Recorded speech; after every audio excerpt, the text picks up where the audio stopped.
Mungkinkah alien menghancurkan kita dari jarak jutaan tahun cahaya? Bagaimana jika ada peradaban luar angkasa yang berperang melintasi tahun cahaya? Senjata seperti apa yang mereka gunakan? Dan bagaimana bentuknya? Mari kita kenalkan dua pemain dalam skenario ini. Yang pertama adalah peradaban manusia, spesies primata yang tinggal di sistem bintang Katai Kuning. Manusia baru saja berkembang menjadi peradaban teknologi. Mereka memiliki roket, reaktor nuklir, dan pesawat luar angkasa. Namun, dibandingkan dengan lawan mereka, ini seperti mainan anak-anak. Di sisi lain, ada bangsa Smorpian, spesies cerdas yang tinggal di planet yang mengorbit bintang Katai Oranya, berjarak 42 tahun cahaya dari bumi. Mereka telah berkembang jauh lebih dulu dan memiliki teknologi yang jauh lebih maju. Baru-baru ini, mereka membangun kawanan Dyson, struktur raksasa yang mengelilingi bintang mereka untuk menyerap energinya. Dengan sumber daya yang nyaris tak terbatas, mereka bisa melakukan sesuatu yang luar biasa atau mengerikan. Masalahnya, bangsa Smorpian ingin membangun jalur transportasi antar bintang yang melewati tata surya kita. Sayangnya, itu berarti mereka harus menyingkirkan manusia. Perang seperti ini sangat berbeda dengan perang di bumi. Tidak ada garis depan, tidak ada taktik biasa, dan bahkan logistik hampir tidak ada artinya dalam skala sebesar ini. Selain itu, perang ini juga melintasi waktu. Jika mereka menembakkan senjata, butuh puluhan tahun untuk melihat hasilnya. Mengirim armada invasi ke bumi adalah keputusan yang bodoh. Bahkan jika mereka memiliki pesawat super cepat, perjalanan ke bumi masih memakan puluhan hingga ratusan tahun. Itu memberi manusia waktu untuk mempersiapkan diri dan melakukan perlawanan. Jadi, mereka membutuhkan senjata yang bisa menyerang dari jarak jauh, secepat mungkin, dan langsung menghancurkan bumi dalam satu kali tembak. Para ilmuwan Smorpian merancang 3 jenis senjata mematikan. 1. Laser bintang. Kedua, rudal relativistik. Dan ketiga, sinar elektron ultra-relativistik. Ketiga senjata ini berdasarkan prinsip fisika nyata dan bisa menjadi ancaman bagi peradaban manapun. Sebagai peradaban tingkat lanjut, bangsa Smorpian mengumpulkan 1% energi dari bintang mereka menggunakan kawanan Dyson. Itu setara dengan 50 miliar kali lebih banyak energi daripada yang digunakan seluruh umat manusia. Lalu, bagaimana jika mereka mengubah seluruh tenaga itu menjadi laser super raksasa? Seperti laser biasa. Semakin besar ukurannya, semakin jauh jangkauannya. Smorpian dapat mengubah kawanan Dyson mereka menjadi lensa fokus raksasa dengan diameter 1 juta kilometer. Hasilnya adalah laser bintang yang bisa menyerang bumi dari jarak lebih dari 2 juta tahun cahaya. Ketika laser ditembakkan, sinarnya melesat dengan kecepatan cahaya, melintasi ruang hampa selama 42 tahun, sebelum akhirnya tiba di bumi.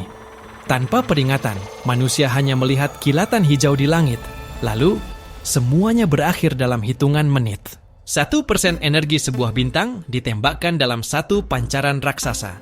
Separuh bumi yang terkena langsung terbakar dengan panas setara 3 juta matahari. Laut mendidih, daratan terbakar, dan kerak bumi mulai meleleh menjadi lautan lava. Saat planet berotasi, seluruh permukaannya berubah menjadi neraka merah yang membara. Setelah 20 planet jam, bumi benar-benar steril tanpa ada makhluk hidup yang tersisa. Dan dalam 42 tahun lagi, bangsa Smorpian baru akan tahu apakah mereka menang atau tidak. Bagaimana jika mereka tidak menggunakan laser, tetapi memilih menembakkan peluru super cepat? Smorpian bisa mengubah energi mereka untuk menciptakan rudal relativistik yang mendekati kecepatan cahaya. Rudal ini menggunakan bahan bakar antimateri yang sangat sulit dan berbahaya untuk diproduksi.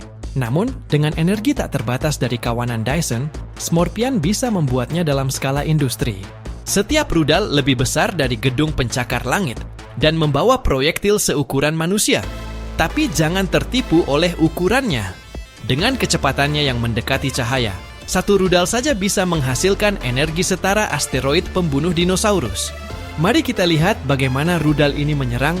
Saat ditembakkan, langit di sistem Smorpian menyala terang seperti ledakan bintang.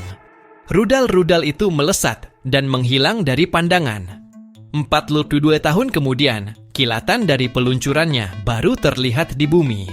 Lalu hanya dalam beberapa hari setelahnya, Rudal menghantam atmosfer, dan kilatan biru yang sangat terang membakar segala sesuatu. Bola api seukuran benua menghancurkan daratan. Dalam hitungan detik, bumi berubah menjadi puing-puing dan debu. Jika kedua senjata sebelumnya terlalu merusak, Smorpian bisa menggunakan metode yang lebih halus. Mereka bisa menembakkan sinar elektron ultrarelativistik atau biasa disebut UR-EB yang bekerja seperti alat sterilisasi makanan di bumi. Namun, alih-alih membunuh bakteri, UR-EB bisa membasmi seluruh kehidupan. Sinar ini menembakkan elektron dengan kecepatan 99,9999% dari kecepatan cahaya. Karena gerakannya yang sangat cepat, dalam 1 detik, lebih dari 5 juta tahun berlalu dalam waktu nyata. Ini memungkinkan sinar tetap fokus meski menempuh jarak puluhan tahun cahaya. Saat sinar ini mengenai bumi, tidak ada ledakan besar atau kehancuran fisik. Tapi efeknya jauh lebih mengerikan. Semua DNA manusia hancur. Orang-orang tiba-tiba merasa pusing, lalu jatuh sakit. Tidak ada yang selamat, bahkan mereka yang bersembunyi di dalam bunker terdalam sekalipun. Dalam hitungan hari, bumi menjadi steril seperti buah yang disinari radiasi. Mungkin sebaiknya kita diam, dan untungnya bangsa Smorpian tidak benar-benar ada. Tapi bagaimana dengan peradaban lain? Satu kelemahan utama dari semua senjata ini adalah peradaban lain di galaksi dapat melihatnya. Itu seperti menembakkan senjata suar yang memberi tahu semua orang di mana kita berada. Jika kita belajar sesuatu dari skenario ini, mungkin lebih baik kita tetap diam dan mengamati. Mungkin suatu hari nanti, kita akan menyaksikan bintang-bintang jauh saling menembak satu sama lain. Dan saat itu terjadi, semoga kita tidak ikut campur,